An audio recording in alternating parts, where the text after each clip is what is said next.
청법 하시는 분들 중에 수행을 한 번도 안 해보신 분 계신가요? 안 계세요? 다들 고수들만 모이셨군요. 잠시 법문 듣기 전에 부처님께서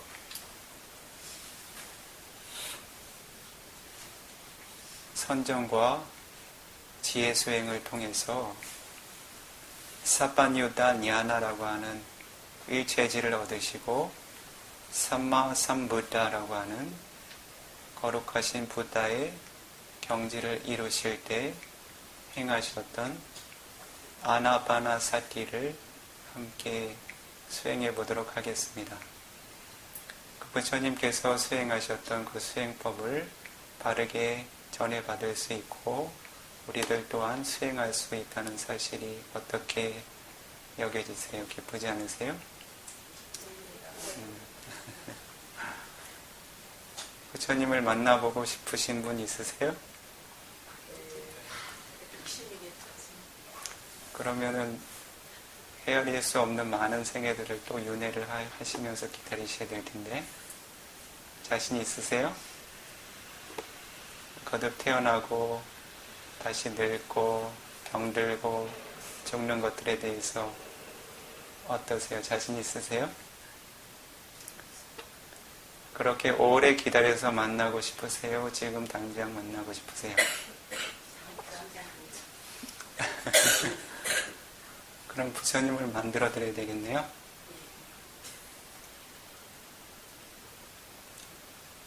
부처님께서 어떻게 설하셨느냐 하면요, 요 담망 빠사티 소망 빠사티.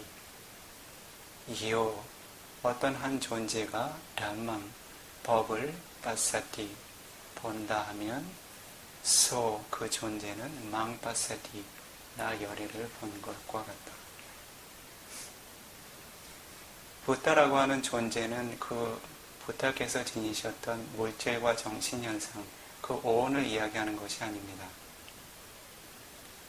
그런 오혼은 여러분들 또한 똑같이 지니고 있어요. 단지 번뇌의 마음이 어느 정도 소멸이 되었느냐 그렇지 않느냐의 차이일 뿐입니다. 그러한 오혼을 부타라고 정의하지 않으셨습니다. 무엇을 부타라고 정의하셨어요? 담마, 즉 아비담마의 물질과 정신현상을 있는 그대로 펼쳐서 설한 측면에서 보면 부타라고 하는 존재는 실제로 존재하지 않아요. 그것은 바로 사파뉴타 냐나라고 하는 지혜만이 존재할 뿐입니다. 그 이외의 것은 단지 생겨났다가 순간순간 사라져버릴 뿐인 오온일 뿐이에요. 그 오온을 집착하고서 그것을 보겠다고 하면 절대로 부타를 볼 수가 없습니다. 오로지 그 부타께서 설하신 담마의 핵심을 스스로 볼 수 있어야 그 부타를 바르게 볼 수 있는 것이라고 부처님께서 그렇게 가르치셨습니다. 부처님께서 열반에 드시기 이전에도 많은 사람들이 부타를 만나기를 원했습니다. 그리고 부처님께서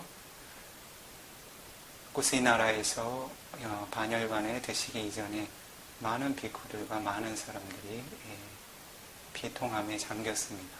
왜냐하면 더 이상 부타를 보지 못할 것에 대한 두려움 때문에. 그러한 이들을 부처님께서 칭찬하지 않으셨어요. 하물며 지금 이 시대에 그 부처님께서 그 5가지 오온을 버리신 이후에 마지막 열반을 이루신 이후에 2500년이 넘는 시간이 흐른 뒤에 그 부타를 집착하고 있는 존재들을 부처님께서 칭찬하실까요? 보고 싶으시다면서요.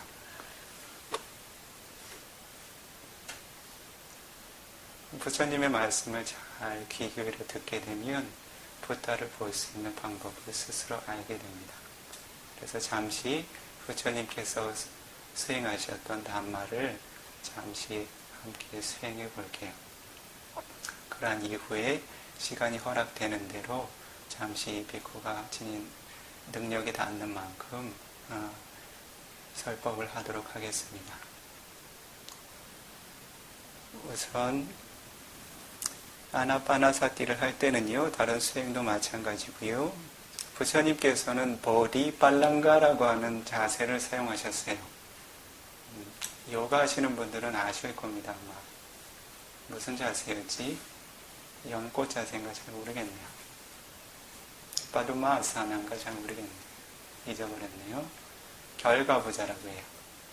네. 그런데 반드시 결과부자를 하실 필요는 없어요. 부처님께서는 이 비쿠를 포함해서 여기 있는 청중들보다 훨씬 다리가 기셨어요. 그리고 몸이 아주 유연했고, 그리고 그 당시에 이제 지금으로 말하면 요가 수행이라고 해야죠. 수행도 많이 닦으셨기 때문에 그러한 결과부자를 편안하게 유지하실 수가 있으셨죠. 그런 게 그런 자세가 훈련이 안 되신 수행자들께서는 편안한 자세를 취하시는 것이 좋습니다. 대신 양 다리는 굽혀두는 것이 핵심이에요. 그래서 반가부자가 편하신 분들은 반가부자로 앉으시고요. 그리고 평좌라고 부르나요? 다리를 겹쳐놓지 않고 앞뒤로 놓는 자세도 좋아요. 대부분의 스승들께서는 그런 자세를 권합니다. 특히 초보자에게는요. 왜냐하면 좌선 수행은 한 가지 자세를 일정 시간, 최소한 30분, 1시간 유지해야 되기 때문에 핵심은 편안하고 오래 앉을 수 있는 자세여야 합니다. 그 대신 반듯한 자세가 되어야 합니다. 반듯하기도 해야 되고 편안하기도 해야 되고 오래 앉을 수도 있어야 합니다. 그래서 한 다리에 겹쳐 있게 되면 통증이 쉽게 와서 훈련되지 않으신 분들은 오래 고요하게 앉기가 어렵습니다. 일부러 통증을 만드는 종류의 수행은 좋지 않아요. 그렇다고 생겨난 통증에 대해서 그것을 또 자주 반응하는 수행도 좋지 않습니다. 부처님께서는 어떤 길을 권하셨죠? 양극단에 치우치지 않는 마치마 파티파다라고 하는 중도의 길을 설하셨습니다. 그래서 몸을 일부러 고통스럽게 만드는 자세도 좋지 않고요. 계속 편안한 자세를 추구하는 자세도 좋지 않습니다. 그렇게 될 때 삼마 와야마, 적절한 노력에 균형이 생겨나게 됩니다. 그래서 자세는 바르게 놓으시고요. 손은 다리 위에 겹쳐 놓으셔도 되고요. 포개 놓으셔도 되고, 무릎 위에 놓는 것이 편하신 분들은 무릎 위에 놓으셔도 괜찮습니다. 바닥에 내려놓지 마세요. 그리고 허리는 꼿꼿하게 세워두시도록 하십시오.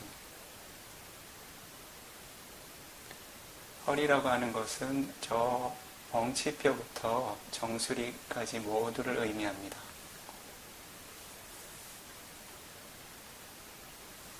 긴장되지 않은 상태에서 바른 자세를 유지하는 것이 좋습니다.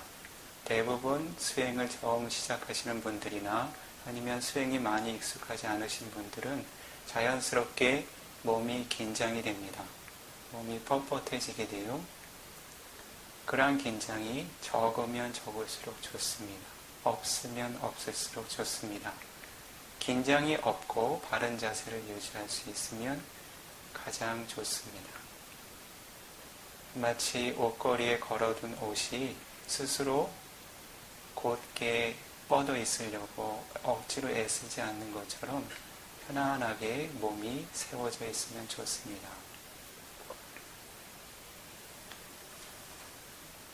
그리고 호흡은 편안하게 유지하시도록 하십시오. 법을 수행할 때 가능하면 인위적인 노력이 적으면 적을수록 좋습니다. 그것은 바로 삼마 와야마라고 하는 노력의 균형을 이루는 핵심입니다. 호흡도 마찬가지요. 일부 수행의 방법에는 호흡을 인위적으로 격하게 하는 방법들도 있습니다. 이 비쿠가 그런 방법을 그르다고 이야기하지는 않습니다. 그런데 가능하면 자연스러운 호흡을 유지하는 것이 수행자에게 몸과 마음의 고요함을 빠르게 가져다 주게 됩니다. 때로는 특별한 상황에 생각이 너무 많다든지 자신이 수행의 주제에 잘 마음을 몰입하기 어려운 때에는 호흡을 조금 깊게 들이마시고 내쉬는 것 정도는 괜찮습니다. 호흡은 깊게 들이마시면 좋아요.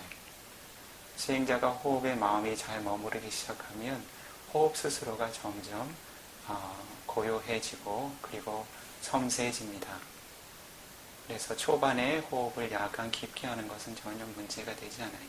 오히려 처음 수행하시는 분들에게는 더 분명한 수행의 주제를 관할 수 있기 때문에 처음에는 좋은 방편이 될 수 있습니다. 그 대신 격한 상태까지 진행이 되면 썩 좋지는 않습니다.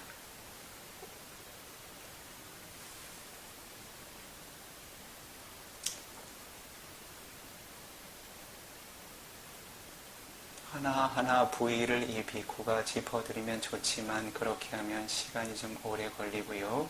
수행자들께서 자신의 몸 전체에 긴장감이 있지 않은가 잘 살펴봅니다. 살펴본다라고 하는 것은 마음의 눈으로 살펴본다는 것을 의미하는 거예요. 그것은 구체적으로 이야기하면 몸이 긴장되어 있는 물질이 생겨나고 있지 않는가를 잘 보시도록 하십시오. 긴장된 물질이라고 하는 것은 뻣뻣하고 묵직한 특성이 있습니다. 그러한 물질들은 마음에서 만들어내고 있어요. 다시 말하면 몸이 긴장되어 있다고 하는 것은 수행할 수 있는 마음이 편안하게 이완되지 못하고 긴장해 있다는 것을 의미합니다. 몸 스스로가 긴장해 있진 않아요. 마치 자신이 잠들어 있을 때 어떤 긴장도 없듯이 마음이 충분히 이완되어 있으면 몸은 긴장할 수 없습니다. 다시 이야기하면 몸의 긴장을 푸는 것은 동시에 마음의 긴장을 푸는 것과도 같은 이야기입니다. 시간이 여유가 있으면 이 비쿠가 이 몸에 있는 영역 한 가지 한 가지를 이렇게 되짚으면서 긴장을 푸는 방법을 함께 해보면 좋은데 그렇게 하면 시간이 오래 걸리니까요. 전체적으로 주로 자신의 얼굴과 목과 어깨와 등 이런 부위에 긴장이 없는지를 잘 살펴보시도록 하십시오. 긴장이 있는 것을 자각하는 것만으로도 그러한 긴장이 스스로 이완되게 됩니다. 긴장하는 것을 알지 못하기 때문에 계속 긴장하고 있는 거예요. 몸과 마음이 이완되지 못하면 노력의 균형을 잃게 되고 수행의 주제에 마음이 균등하게 머무르질 못하게 됩니다. 마음은 지나쳐서도 좋지 않고 부족해도 좋지 않습니다. 수행의 주제에 전향되는 마음은 지나치게 힘이 들어가서 긴장되지도 말아야 하고 그리고 자신의 정신적인 노력이 부족해서 게으르지도 말아야 합니다. 그래서 몸과 마음의 적절한 이완이라는 것이 필요합니다.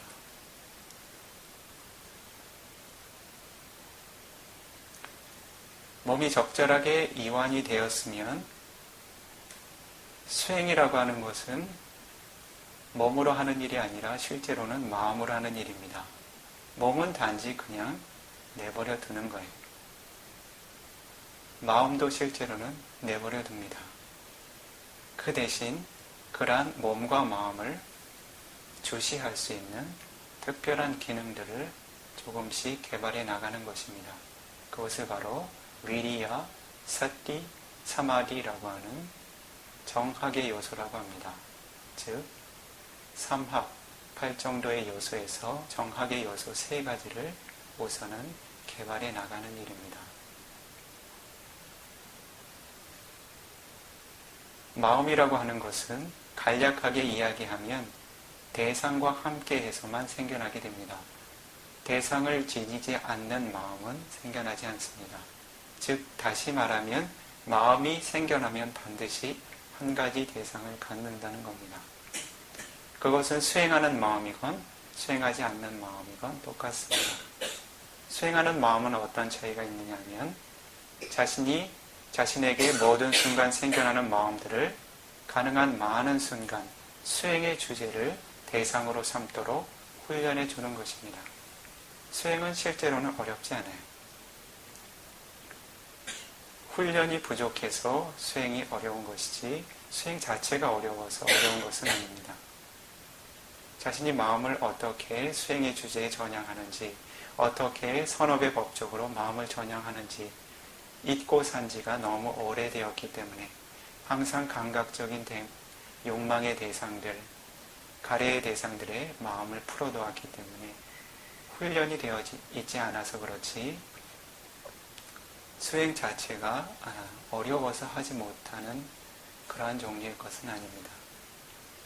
그래서 아나파나사티라고 하는 것은 어떤 것을 의미하는 건가 하냐면 바로 자신의 호흡마다 존재하는 호흡을 들숨과 날숨을 관하는 것입니다. 발리어로는 아사사파사사라고 합니다. 아사사라고 하는 일반적으로 아사사라고 하는 것은 들숨, 파사사라고 하는 것은 날숨을 의미하기도 합니다.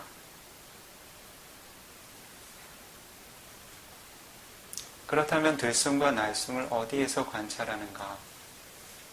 호흡이라고 하는 것은 물질이 결과로 생겨나는 법의 현상입니다. 조금 더 근원적으로 얘기하면 호흡을 일으키는 마음을 원인으로 해서 생겨나는 물질의 변화입니다. 물질을 관하고자 하면 영역을 한정해 두어야 합니다. 그 영역이 어딘가 하냐면 바로 자신의 코끝 주변입니다.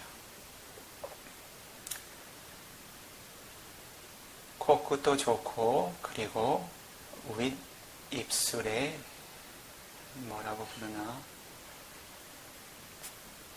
인중이라고 부르나요? 네. 호흡이 윗입술에 닿는 것이 분명한 수행자는 윗입술에 그 닿는 호흡을 관하실 수 있습니다. 많은 수행자들은 코끝에 그런 호흡이 감각이 두드러지게 여겨지는 수행자들이 있으실 것입니다. 그러한 수행자들께서는 코끝의 대상을 코끝에서 생겨나고 있는 호흡, 즉 들숨마다 날숨마다 생겨나고 있는 호흡을 관하게 됩니다. 그런데 아나파나사티 자체는 그 접촉의 느낌 자체를 대상으로 삼고 있지는 않습니다. 그것은 한 가지 기억해 두실 수 있도록요. 접촉을 매개체로 하되 그 호흡만을 관하게 됩니다. 즉 접촉의 느낌 자체를 관하는 것이 아니라 접촉의 느낌을 의지해서 그 영역에 호흡이 있다라고 지속적으로 인식하는 것입니다.